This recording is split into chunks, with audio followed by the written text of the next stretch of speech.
how would you differentiate this function? Well, if you go back to higher, how would you normally do it? If I was in a higher class, I would think, okay, I'll expand the top, so it'll go to x squared plus 2x plus 1. And how do you deal with that now? If you split everything, so it's divided by x, then x into x squared, I'm not splitting it, I'm just doing it straight away. You have x, the x's cancel down, so you have 2, and then you've got 1 over x. You can't differentiate until everything's upstairs, so you have to bring that last one upstairs so that it is x to the minus 1. Now we can differentiate, so the derivative dy by dx is 1. You know that disappears, and you get minus x to the minus 2. To relate it to the next slide, I'm just going to rewrite that as 1 minus 1 over x squared. Okay. You can use another technique now. So you've actually learned the product rule. So how could you make that become the product rule? If you have a divisor, you could bring it up so it's x to the minus 1. So we're going to have a go with that. Right, if I have x plus 1 squared times x to the minus 1, there's your u and there's your v. So differentiate them, you'll get 2 comes down, there's no chain rule involved, and then you have minus x to the minus 2. Before I substitute them in, I'm going to write this as a positive index, so I'm going to write it as 1 over x and minus 1 over x squared when I go to substitute in, as you can see. That means that you've got 1 over x here, but you've got minus 1 over x squared there. So in my next stage, I'm going to multiply this top and bottom by x, so it's also over x squared. So the x will appear beside the 2. X plus 1 is a common factor too, so you might think I've jumped a lot here. I have multiplied this one by x, so it's become x squared in the denominator, which is why the 2 has an x with it. And then lastly, I've pulled out a common factor of x plus 1. So if I've pulled out one lot of x plus 1, there is no other 1 in this part. And there is 1 left. Be careful, there's a minus there, so don't forget the bracket, okay? When you open that up, you've got 2x take x minus 1, so you end up with x minus 1. That's a difference of 2 squares, which is x squared minus 1 at the top. And then if I divide throughout by x squared, you get 1 minus 1 over x squared, which is just the same as the other question. So I've put them side by side now, so you can see you can split it up and then get it ready to differentiate, or you could use the product rule. But obviously, we will learn other skills to be able to cope with this. And the next one we're going to learn is called the product. Sorry, it's not. That was the product rule, the quotient rule. So if we have a divisor, we could take it up and use the product rule. But you have a proof that uses this and eventually gets to show you how we develop the quotient rule. However, you know you're doing online learning and it takes an awful lot of effort to make videos and so forth. So I am not going to go through the proof because you don't have to know the proof. But if you want to have a look at it, you can go to the Unit 1 Scholar PDF, page 62, or you can also go to a link on the YouTube videos if you see the final attachment, the YouTube links, and have a look there yourself. You only have to know how to use it, so I would have explained it in class, but for purposes now, I am just going to go straight to it. Okay, this is your quotient rule. So the quotient rule is similar structure u dash v, u v dash, but this time you take and it's over v squared. The proof will show you how that exists. You don't have to ever prove it for me, but what you have to do is be able to use it. So we're going to set things up the exact same idea. So if I went back to this question now, there is your u and there is your v. We're going to set it up the exact same way with u and v, with your u and your u dash, your v dash, and we're still going to do u dash v. But this time, instead of adding, we're going to subtract u v dash, okay?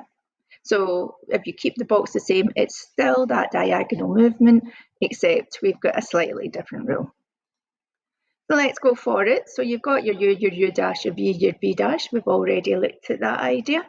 Okay, so u dash v will be 2x plus 1 times the x, but because it's 2 times the x, I'd put the x in between the 2 in the bracket, minus uv dashed. 1 doesn't impact anything, so I just write it like that. Please remember it's over v squared, not just v, so if v is x, it's over x squared. Then open up the numerator, so you've got 2x squared plus 2x. Be careful about that bracket. I would suggest you expand it before you open it up fully, because you might make a mistake with signs. That is minus x squared minus 2x minus 1. And then what we'll find is the 2x's actually cancel down in that case. The 2x squared take x squared leaves you with 1x squared minus 1. And that is the same as the final line we had for the product rule.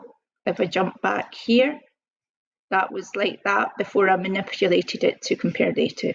Okay, so you can get different versions of what the final answer is like. It's nice to get it as a single fraction, but you'll see it's the exact same answer as that one. Okay,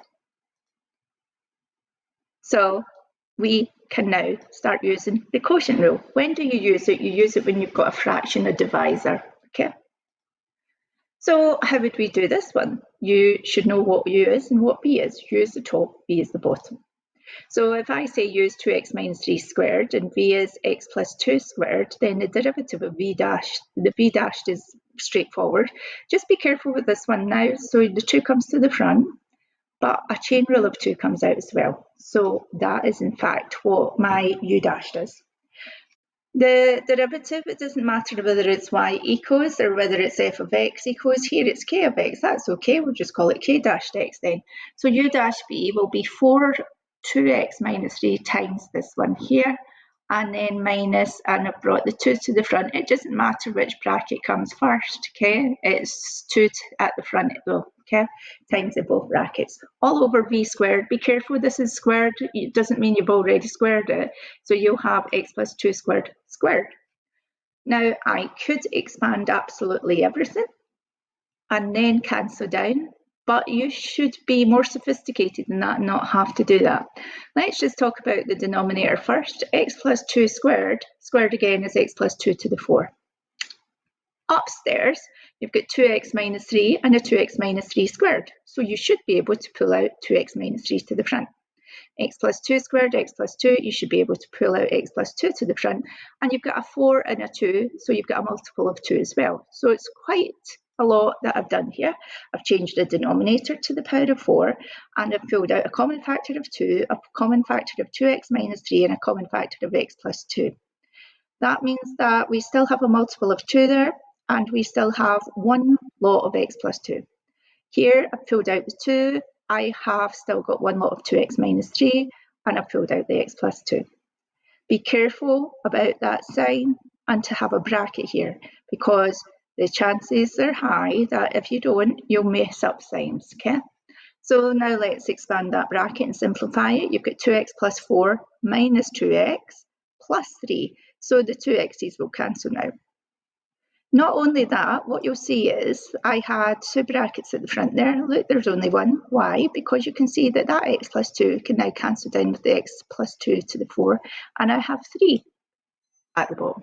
So it's went to cubed. The 2x's, as I said, cancelled down, and what you're actually left with is 4 and 3, which is 7. So 7 2s are 14, and I bring it to the front, and there's my answer. Okay. Tan, how do you deal with tan? You will learn other rules, but tan is actually sine over cos. So that means that u could be sine and v could be cos. The derivative of sine doesn't change sine and it's cos. The derivative of cos does change sine and it's minus sine x. Of course, you need to know those. U dash v is cos x times cos x. It's either cos x all squared in a bracket. It's not the x that's squared, it's the function. So it's cos squared x minus sine squared x. All over v squared is cos squared x. Minus minus turns to plus.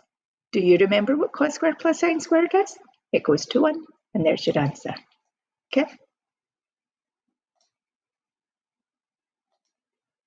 Okay, so what you're going to do is try out these questions here. You'll find that there's more questions than that on page 65 in Scholar, but I'm only asking you to do 30, 31 and 32 because you've not learned other rules yet. That is page 13 on this PDF, and then you can check your answers. Over the page, you have questions on the PDF on page 14. I've taken these from Maths in Action, and you'll find that the answers to these are after this on the slide. I'm not going through them just now, okay, but they're there for you to look through on the slide once you're done. Apart from that, your next step is to consider how to differentiate your trig, because I've mentioned that. However, it can get very complicated, and it is your choice whether to go straight for mental chain rule or use a method called substitution. So in the next video, I'm going to show you how we can approach it using substitution. But for just now, you're going to do page 13 and 14 on your PDF.